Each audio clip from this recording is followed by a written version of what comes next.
Hey guys, what's up? This is a short review of the Boya BYMM1 shotgun microphone. Alright, I will be recording the music from the laptop.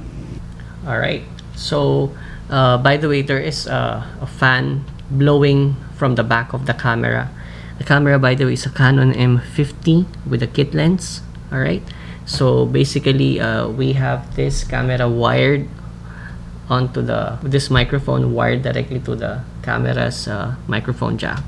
Okay, so we will be showing you the difference from the sound that you can hear directly from the microphone with the dead cat and with the noiser of Adobe Premiere. Alright, so let's begin.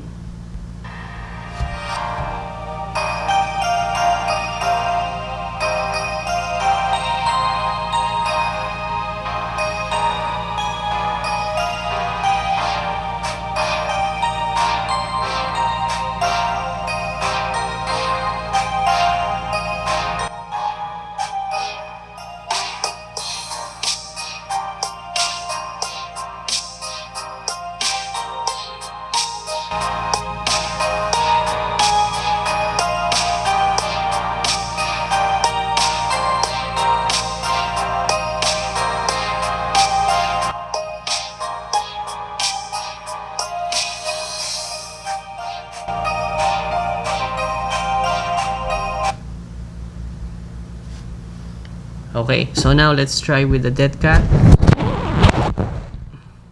with the noiser of Premiere.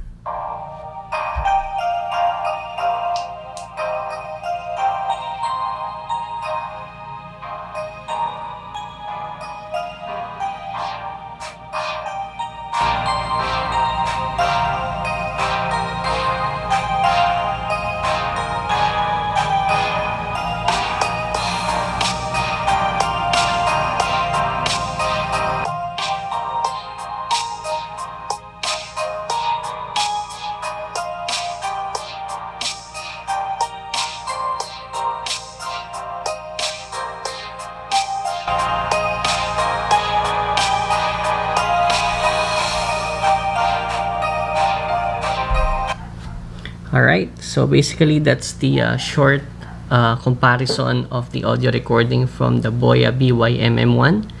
So far, this is the cheapest and I can say good quality microphone that you can buy online. Or looking for an entry-level microphone, but your budget is not that much, try to consider the Boya BYMM1. And you can just do the workaround on post-process. Alright, so that's it for this short video. Thanks for watching. See you on the next one. Bye now.